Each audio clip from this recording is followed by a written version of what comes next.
Welcome to the True Crime Never Sleeps podcast. I'm your host, Larry Leese. Today, on our latest episode of Cold Case Friday, we dive into the case of Allyson Romedy's disappearance. But first, we'd like to thank our sponsor, Poddex, for sponsoring this episode. What is Poddex, you ask? That is a great question. Let me tell you all about them. Poddex are unique interview questions and episode starting prompts in the palm of your hand. Whether you're a new podcaster or existing broadcaster looking to grow your audience or get more engagement, you're going to want to check out poddex.com and use the code Larry21 for 10% off your order. So let's move into today's topic. A missing persons poster has hung in the lobby of the Rincon Police Department in Georgia for the past 20 years. On it is the smiling face of a 43-year-old mother of two who vanished into thin air one night in 2002, never to be heard from again. Now investigators, who are haunted by their inability to solve the case or find any trace of Allyson, are hopeful they might finally be making headway, and they want the person they think was responsible for her disappearance to know they're hot on his trail. So where did she go? It was the night of February 28th, 2002. Allyson had tucked her 10-year-old daughter Mallory in bed at the apartment they both shared in Weisenbaker Place, before settling back to relax for the evening.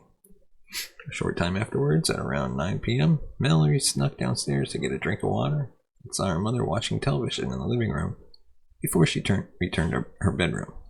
When Mallory got up the next morning, Allyson was gone. Mallory wasn't concerned at first and assumed her mother had gone into work early, but her employer later said she hadn't turned up for work that day at all. When there was still no sign of Allyson by that evening, her worried family called the police and filed a missing persons report. Investigators noted that Allyson had left her cell phone and purse behind at the apartment and, significantly, did not have her multiple sclerosis medication with her either. However, it was the fact that Mallory was left behind all alone that chilled the blood of Allyson's family members. Both police and the family scoured the city looking for Allyson, and on March 3rd, 2002, her car was found a mile away from her home, outside another set of apartments. This was significant, as it was a location that had already been searched and suggested someone may have had the vehicle elsewhere before moving it later.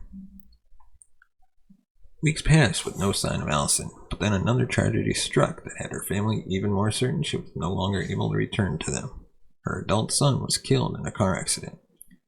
The family put Michael's obituary in newspapers nationwide in the hope of getting Allyson's attention, but when the funeral came and went with no word from her, they were convinced the beloved mother was dead.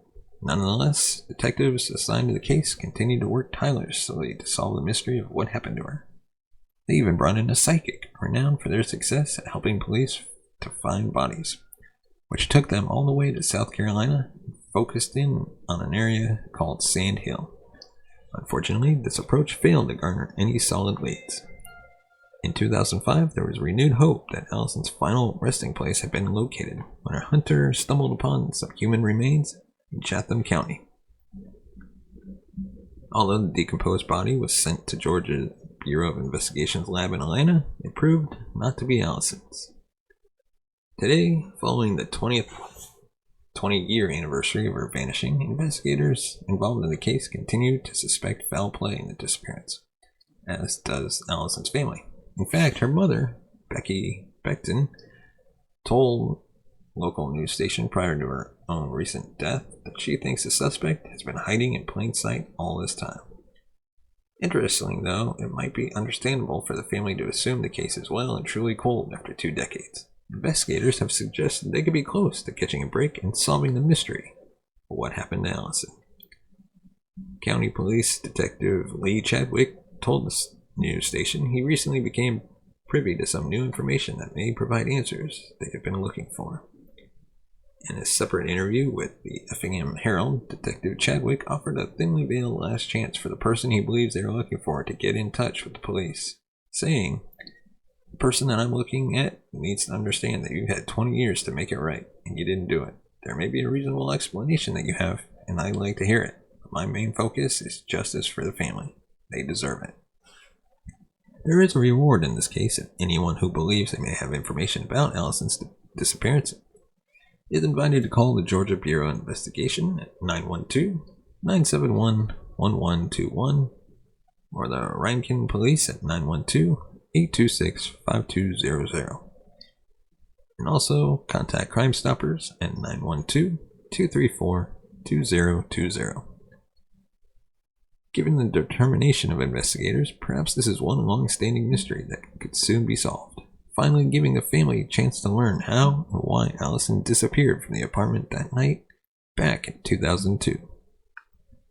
Hey, if you enjoyed this episode, why not consider supporting the show by buying us a coffee at buymeacoffee.com/TCNS. And let us know in the comments section below, what are your theories about what happened? Do you think she's dead, like her family believes? Or do you think she's possibly alive? Let us know. As always, you can find us on social media, Facebook, Twitter, Instagram. Yeah, we want to hear your thoughts about the case.